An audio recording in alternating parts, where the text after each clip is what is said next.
We played a great team last week in Oklahoma. It's going to be a team that's going to compete for the national championship. I was really pleased with how we played early in the ball game. I thought we competed well and had some things going. But when you play teams like that, you got to be on point. I think it's good. I think in the long run, it's going to be a great experience for us. I asked a couple of the guys what the kind of the biggest game and stadium and venue and all those kind of things they played at before that game, and they told me Rutgers, I guess, a few years back. So, 86,000 people there, big stadium, all those different things. And I think it's great to challenge yourself against the very best, and certainly Oklahoma is. We got to turn the page in a hurry. And Army is a different team. There's a team that I think played in the bowl game, I think the last 2 years. I know last year for sure. They're similar in a lot of ways, both offensively and defensively, to Navy, that we played 2 weeks ago. They're going to play primarily a under center triple option with their offense, defense. They're that odd front and, bring a lot of pressure. They're 130th running the least amount of plays in the NCAA. So they huddle, they take their time, they try to shorten the game. They're playing complementary football. Ball security needs to be at a premium this week in a game like this, because it might come down to, one or two series when it's all said and done. So we got to have a great week of practice and move on. Questions? Coach, you said they're similar to Navy and everything. Are y'all doing anything different this week to prepare for them specifically, though? Oh, there's some things that are unique that they do, and also that since we've got a grasp of what we're doing from the first go around. Jonathan Mack's practice today, do you know what the status is? Yeah, it's probably going to end up being a game time deal. We're going to see how he progresses during the week. We didn't see a lot of Rod Teamer this week. Anything going on with him this week? He's hurt, and so we held him out this last week. Coach, are you worried about Banks taking a shot? Is that kind of one of the things that you're? Oh, we just got to see if he's able to go or not. You certainly want to make sure that a guy's able to go out there and nobody's full speed right now. I mean, that ended first day of practice in preseason camp.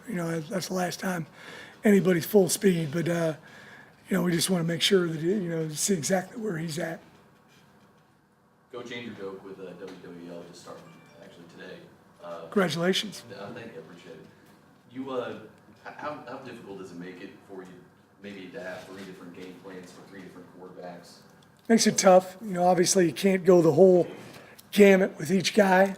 And then you also, but with a quarterback, you got to do that anyway. If you can't run, one guy may be better at a certain play than another guy might be. So, you got to make sure your play calling to his abilities, his strengths. For Brantley or your third stringer, is the playbook pretty limited for them at this point? There's some things, we made some mistakes the other day that were really day one type deals, give or pull or pitch or not pitch, sending guys in motion, so, I think part of it is just getting game experience. I told Khalil McLean today, hey man, I know I threw you out there in a pretty tough spot. That's a little different than opening your season up with somebody else, playing number 2 team in the nation on the road, sellout crowd. It's tough, but I thought for the most part he handled himself well. To get where you want to go, how important is a home game like this to get the job done? Well, I think it's important. I hate to sound like a broken record, but, we want to win every game we play, and every game's important. I tell the kids all the time, every one of them counts 1. There's not one that we play that counts 2, and there's not one that we play that counts a half. So we got to, for us, in order for us to be successful, we've got to be on point on all 3 phases. I've mentioned it before, but our margin for error is very slim, and I think we're getting better. We've had some tough breaks early in the season, particularly with, our quarterback, but, we got to fight through that.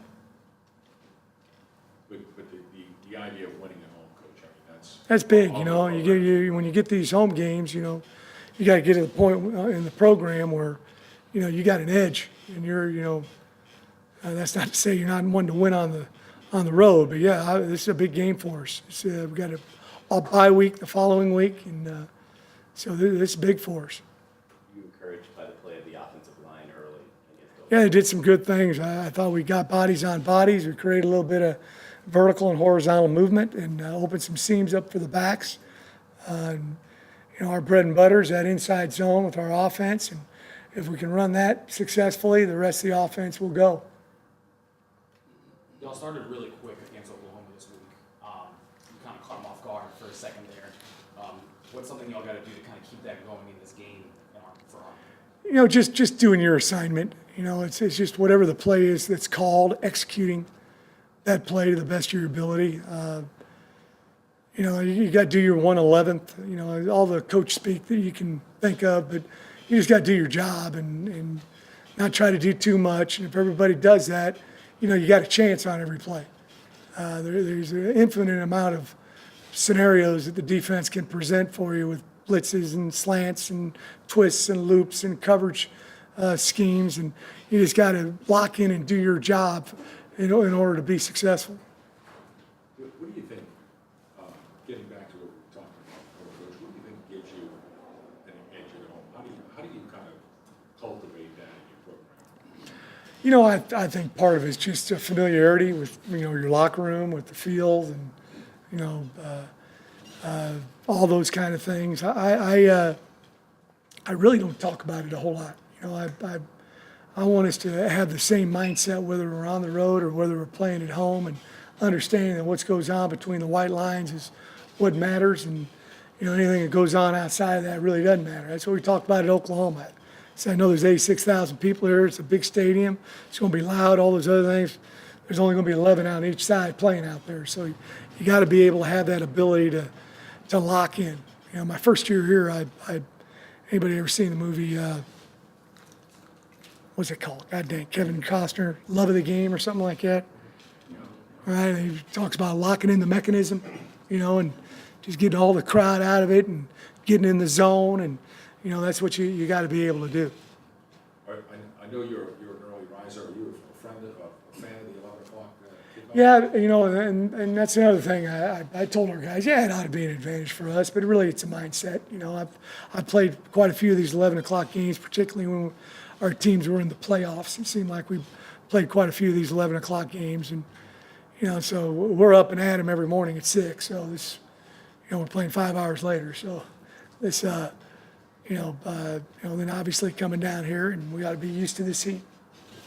As far as Hilliard's concerned, when you see his performance against Oklahoma, I think it was 19 carries, over 100 yards, touchdown. How high do you feel like his ceiling could be?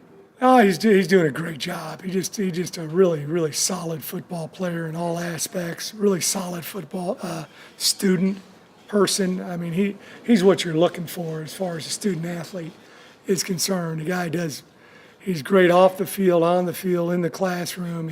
He's got great attention to detail when it comes to football, and you know, he had a very good game. That's, you know, he went over 2,000 yards in his career. I think there's only maybe 5 or 6 guys in the history of Tulane that have gone over 2,000 yards, and, you know, they've been playing football here a long time. They've had a lot of great backs here, too. So really proud of him. How much can he take some of that pressure off of, you know, your quarterbacks? Oh, a lot. You know, we think we got a good stable of backs, and but with the option, you know, if you're supposed to give it, you got to give it. If you're supposed to pull it, you got to pull it. If you're supposed to pitch it, you got to pitch it. You just don't know what's going to happen. You know, Oklahoma was giving us the dive a lot, and so we were taking it early, and you know, they started squeezing a little bit later, and we were able to run some triple. But there were some times with our young quarterbacks where we pulled it and we should have given it. We gave it and we should have pulled it. So you just got to be spot on with that. Coach, how much more important do first and second down become when you might have a backup in there and you want to kind of make sure you keep them out of those third and long situations? Yeah, it's very important. You know, you want to do a great job of you know, 2nd and 7 is not a bad down and distance for us. Some teams, that's not good. That's a good down and distance for us. We still got our whole gamut of plays, but 2nd and 15 is tough. That's tough for us. So, You know, we got to be on point in first down, second down in order to have a chance on third. And I go for it quite a bit on fourth down, depending on the, you know, situation, field zone, down and distance, you know, is it 2 yards, 3 yards, whatever the case may be.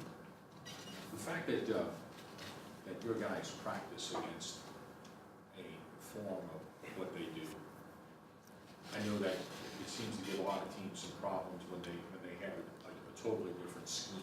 Do you think that helps you this week as far as getting ready?